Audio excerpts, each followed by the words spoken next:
कि जब मेनोपॉज का टाइम आता है तो उससे पहले जो पेरी मेनोपॉज का टाइम, उस टाइम बहुत कहते हैं हॉट फ्लैशेस होंगे और ये सब चीज़ें बहुत लाइफ में कहते हैं कि फीमेल्स की मोस्टली जो हेल्थ है उसी टाइम डाउनफॉल पे आती है।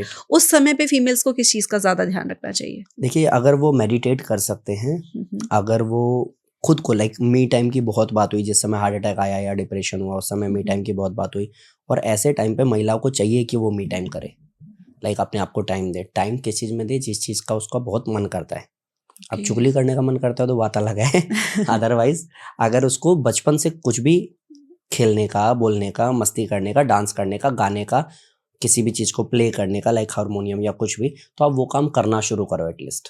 अब अपने आप को टाइम दो, क्योंकि इस समय सबसे अच्छा दोस्त आपका आप खुद ही हो, और आपने अपनी लाइफ में इतना टाइम जी लिया है कि आपसे ज़्यादा अच्छा आपको कोई जानता नहीं है।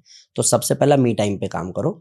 दूसरी चीज़ की जो मैंने प्राणायाम बोला कि लाइक आप भ्रामरी करो, आप ओम चैंटिंग करो, उद्गीत प्राणायाम करो, तो ये आपके उस गैप को भरेगा और जो बॉडी में बहुत तेज़ी से चेंजेस आने वाले हैं उस पर भी कंट्रोल लगाएगा। प्लस ऐसे टाइम पे कईयों को चाहिए होता है कि वेट लॉस करना है बट पॉसिबल नहीं है, अब नहीं हो पा रहा, तो ऐसे टाइम पे सूर्य नमस्कार, साइड बेंडिंग और लेट के एक एक पैर, उत्तान पादासन आप करना शुरू करो। बॉडी टोन होगा, इंचेस जाएंगे भी और बहुत सारे बेनिफिट्स मिलेंगे।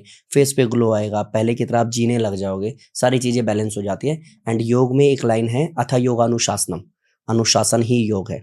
अगर आप अनुशासित हो और कंसिस्टेंसी के साथ में करते हो, डजंट मैटर आपकी एज कोई भी हो, आप ब्लैंक पेपर पे मेरे से साइन करा लो कि आप स्वस्थ रहने वाले हो और मजबूत रहने वाले हो। और उस टाइप पे वो जो हॉट फ्लैशेस कहते हैं आते हैं कि एकदम से बॉडी का टेम्परेचर बहुत ज्यादा बढ़ जाता है, बहुत गर्मी ये लगती सारे है, स्वेटिंग होने कॉम्प्लिकेशंस पे मैंने कहा ना कि जब आप अनुलोम विलोम करते हो, समत्वम योग होता है, सब मतलब बैलेंस, सब कुछ कंट्रोल करेगा। और ये बिल्कुल भी ऐसा नहीं है कि आपने सब कंट्रोल कर रखा है तो ज्वालामुखी की तरह अचानक से फट जाएगा। सब कुछ कंट्रोल मतलब एक्चुअली कंट्रोल। और जब आप प्राणायाम इस तरीके से करते हो और योग को अपनी जीवन शैली बनाते हो, जब आप पानी का इंटेक अच्छे से करते हो, जब आप उखड़ू बैठ के पानी पी के फ्रेश होते हो, तो बहुत सारी चीजें आप इसी टाइम के लिए कर रहे थे कि जब ये वाला मेरा टाइम आएगा। ये बिल्कुल ऐसा है जैसे किसी भी देश पे युद्ध छिड़ गया हो और वो देश पहले से ही मजबूत हो, उखाड़ लो क्या उखाड़ोगे। यानी कि आप काफी लंबे टाइम से मेहनत कर रहे थे, अब ये वाला टाइम पीरियड आ ही गया तो आप इतने आप प्रिपेयर हो कि ये टाइम भी आराम से निकलेगा। मतलब बहुत स्मूथ ट्रांजिशन हो सकती है। तो जो ये डर बैठा हुआ है हर किसी के, नहीं ऐसा होगा ही होगा, वो जरूरी नहीं है। ऐसा नहीं है, और मेरे पास ऐसे लोग हैं। अभी मैंने शूट किया, आज मेरे को एक पोस्ट भी करना है। ऐसे लोग हैं जो ज्यादा एज में जाके भी चश्मा उतार ले रहे हैं, बाल काले कर ले रहे हैं, एक्टिव रह रहे हैं।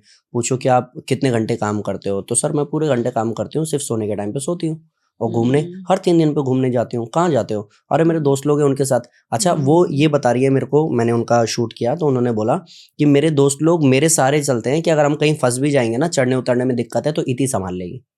अब इति में हम तो इतना योगा वोगा कर रही हैं कि एक्टिव में चढ़ने उतरने बैठने में दिक्कत ही नहीं है। तो आप एटलीस्ट अपने आप को योग के थ्रू ऐसा बना सकते हो कि आपका प्यारा, लाइक बुढ़ापे की अगर बात करो तो बहुत प्यारा जाने वाला है और ये कॉम्प्लिकेशन आपको परेशान नहीं करेंगे। और एक जो हम आजकल फीमेल से रिलेटेड बहुत इश्यूज ये देख रहे हैं कि सर्वाइकल कैंसर के कहते हैं कि केसेस बहुत बढ़ रहे हैं, और वो फाइब्रॉइड्स और यूट्रस मोस्टली रिमूवल होते हैं, वो क्यों हो जाता है और कैसे उससे बचा जाए? सबसे तो बुरी चीज है इनकी लाइफ स्टाइल। अब मैंने शुरू में बोला इस पॉडकास्ट के कि पुरुष जब करता है तो पुरुष को ऐसे कॉम्प्लिकेशंस बहुत ज्यादा नहीं आते। किडनी स्टोन आता है, अगर पुरुष यूरिन पास टाइम पे नहीं कर रहा है, बैठ करके मीटिंग में बिजी है, किडनी स्टोन हुआ और छोटे साइज का है, तो पानी वानी पी करके प्रेशर बना के अगर यूरिन पास करता है तो इजीली हो जाता है। लेकिन महिलाओं के साथ में ये सब इतना ईजी नहीं है, ठीक है। तो ऐसे लोगों को चाहिए क्या कि आप अपने आप को जितना हद तक स्टेबल कर सको। जैसे महिलाओं को मैं जानता हूँ कि हस्बैंड आ गया, अब जाकर के खाना बनना शुरू होगा, पहले वो सबको खिलाएगी तब वो खाएगी। अब वो कुछ चीजें ऐसी हैं जो वो होनी ही है, एंड जिस दिन हस्बैंड के आने से पहले खाना खा लिया तो घर में धर्म युद्ध छिड़ जाएगा कि अब तो बदल गई है, अब तो कुछ और ही हो गया है। तो ऐसे मेरे जितने भी स्टूडेंट है वो लोग तो ऐसे ही डील करते हैं। उन्होंने फैमिली को कन्विंस किया हुआ है कि देखो जी, हम इतनी मेहनत कर रहे हैं, अगर आप कहोगे और फैमिली अगर मैच्योर है, उसको वो इजाजत मिलती है तो अपने आप को रूटीन में बना सकती है। कई फीमेल्स ने खुद भी एक्सेप्ट किया होता है, उनको खुद को गिल्ट फील होता है कि अरे मैं हस्बैंड से पहले कैसे, बच्चों से पहले कैसे। ये सब बैरिकेड है, ये सब बैरिकेड है और कुछ भी नहीं है। और ये सब बैरिकेड उसका अपना नहीं है, ये मूवीज का दिया हुआ है या उससे बड़े, लाइक पहले जो हमारे चाहे माँ बाप हो या माँ बाप के माँ बाप हो, उन लोगों का दिया हुआ है। तू पागल है, हम तो नहीं खाते थे तेरे बाप के आने से पहले, तू तो खा लेती है, ये कोई तरीका है? उदाहरण के तौर पे बताता हूँ, मेरी माता जी आज भी दोनों जीजा के सामने खाना नहीं खाती, और खाना खा भी रही और जीजा आते हो तो उठ के भग जाती हैं। मैंने कहा यार, इनको नहीं पता कि आप खाना खाते हो और पानी पीते हो, इनको क्या लगता है आप हवा पानी के सारे जिंदा हो? कहती नहीं, मेरे को अच्छा नहीं लगता। मेरी सास मेरे साथ बैठ के खाना खा लेती है, अब मेरी वाइफ ने कल परसों ये बोला कि मम्मी जी आपको खा लेना चाहिए, मेरी माँ को बोला कि आपको खा लेना चाहिए, माँ ने कहा नहीं मुझे अच्छा नहीं लगता। तो कहते हैं कि ये योगी भी कर सकते हैं कि मेरी माँ के आगे बैठ करके बिल्कुल इस तरीके से कि नहीं आप नहीं खाओ, लेकिन ये ऐसा नहीं करते। तो ये चाहिए कि आपको लाइक चाहिए हस्बैंड हो, चाहे वाइफ हो, चाहे बच्चे हो, चाहे फैमिली हो, सबकी अपनी खुद की भी रिस्पॉन्सिबिलिटीज है।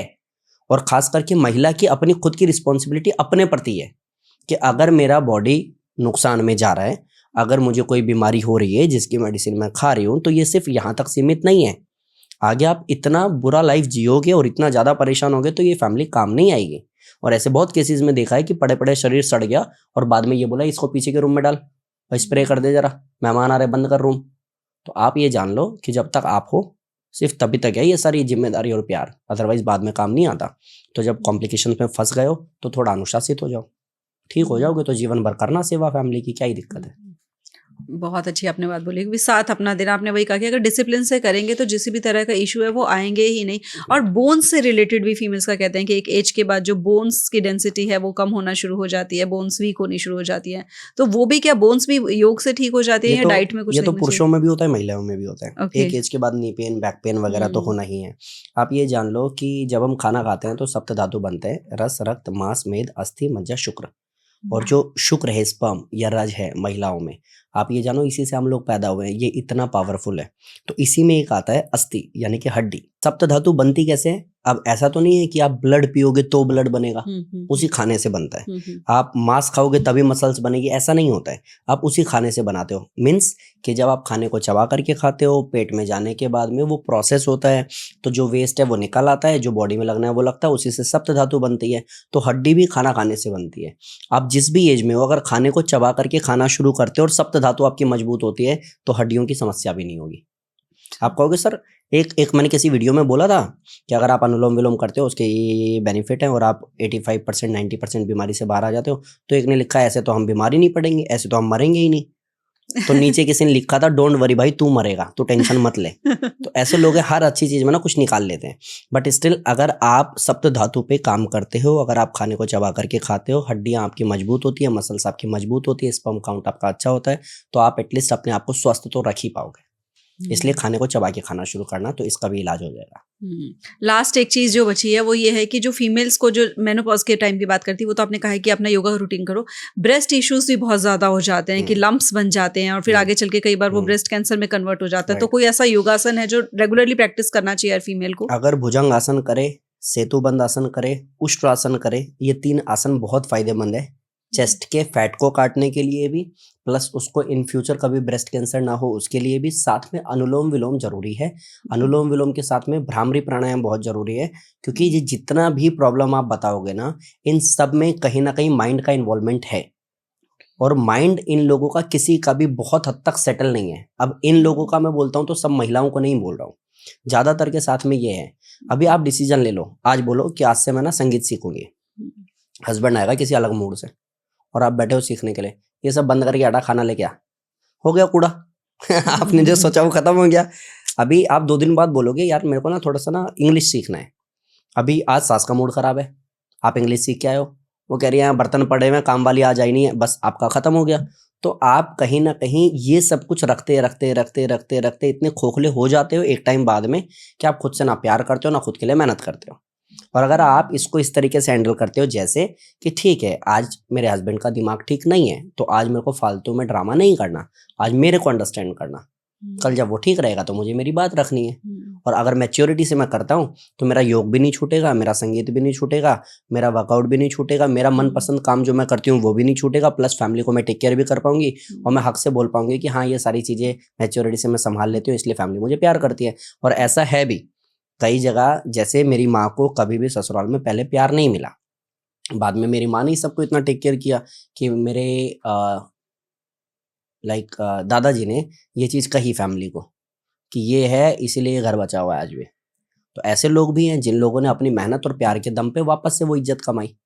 तो अगर आप इस तरीके से चलते हो, प्लस आसन प्राणायाम जिस तरीके से बोला है करते हो, मेंटली अपने आप को बार बार प्रेशराइज नहीं करते हो तो आप कह सकोगे कि हाँ, चाहे ये कैंसर हो, चाहे ट्यूमर हो, चाहे पैरालिसिस हो, ओवरथिंकिंग हो, ओसीडी हो, हार्मोन्स का डिसबैलेंस हो, इनबैलेंस हो या कुछ भी ऐसा हो, उस कॉम्प्लिकेशन से आप लड़ भी पाओगे, निकल भी पाओगे और हक से बोल भी पाओगे कि हाँ, मैंने खुद पे काम किया है, इसीलिए ये सब अचीव किया है। और ऐसे बहुत लोग हैं। आप भी उनमें से एक हो कि भाई बच्चे भी सँभाल रहे हो, फैमिली को भी देख रहे हो, आकर के काम भी कर रहे हो। अब आप पूरे टाइम बैठ के ये बोलो आज मैं बहुत थक गई हूँ, आज मेरे से कुछ नहीं होगा। तो जब नेगेटिव वाइब्स आ रही है तो नेचर अट्रैक्ट भी तो आपको उसी तरीके से करेगा ना, और उससे रिलेटेड लोग मिलाएगा। फिर आप कहोगे लाइफ बहुत बुरी है। स्टिल आप क्या कर रहे हो उसी पे डिपेंड करेगा ये यूनिवर्स कैसा चल रहा है।